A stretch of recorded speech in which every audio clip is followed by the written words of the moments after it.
In the 1950s, Chet Baker was one of the most famous trumpet players on the planet. His unmistakable style made him a legend of the West Coast jazz scene and an icon of cool. But drug addiction wrecked his career and left his personal life a shambles. A new film, Born to be Blue, stars Ethan Hawke as Baker, revisiting the tumultuous time when Baker attempted a comeback. You're gonna kill yourself because you can't play trumpet anymore? Yes. Am I supposed to feel sorry for you? Play something else. Sing. Maybe we haven't been introduced. My name is Chet Baker. I'm one of the greatest trumpet players of my generation. One of the best jazz improvisationalists. So is trumpet or nothing? Yes. Joining us now are Ethan Hawke and the film's writer and director, Robert Budreau. Good morning to you both. Good morning. You both actually have connections to prior Chet Baker projects, which I found interesting. Rob, you directed a short film about him, and Ethan, you actually were working on a Chet Baker project years ago that didn't get made. It was one of kind of the 50s Chet, you know, the birth of the bebop scene, and so that's where I first kind of learned a lot about him, and I didn't get the chance to make the movie, and you know, that always hurts a little bit, especially when you're excited about it and feel passionate about it. And then, you know, 12, 15 years later, Robert wrote this script, and it's Chet in his 40s, and it's in a lot of ways a much more interesting moment in his life, a moment where he's really cracked open. It's interesting because it's true to the character, but not to the facts. Why did you want to do it in this manner? I think music biopics have often become quite cliched, and I think to truly capture the spirit of jazz and the tone of jazz, it made sense to approach it as more of a reimagining.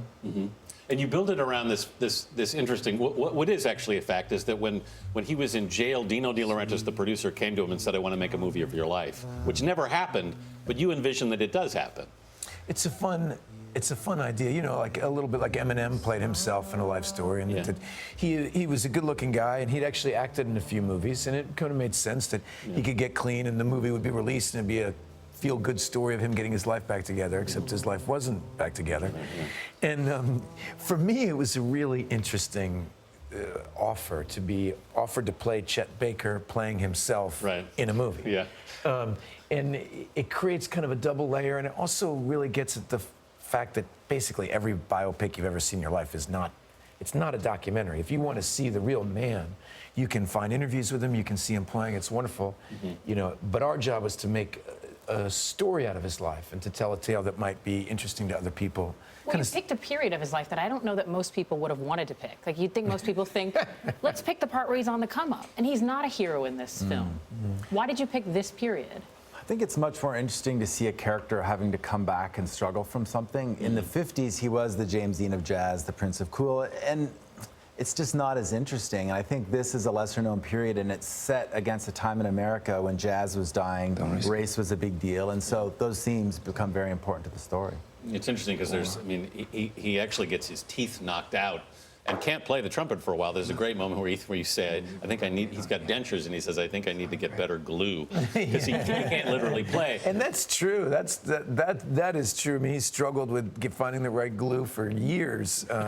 It was, and I think a lot of people don't understand what a big deal it is to a trumpet player to have their teeth knocked out. I mean, it's his livelihood, just his whole identity just was taken away from him. You had to personally learn to play the trumpet for this part. Like 4 months, right? You had a very short timeline. So there's only so good a man is going to get, okay? You know, you have to, the fun of my job is every role is kind of a key into somebody else's universe.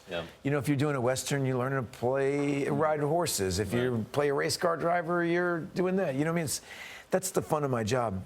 And this, I love jazz music.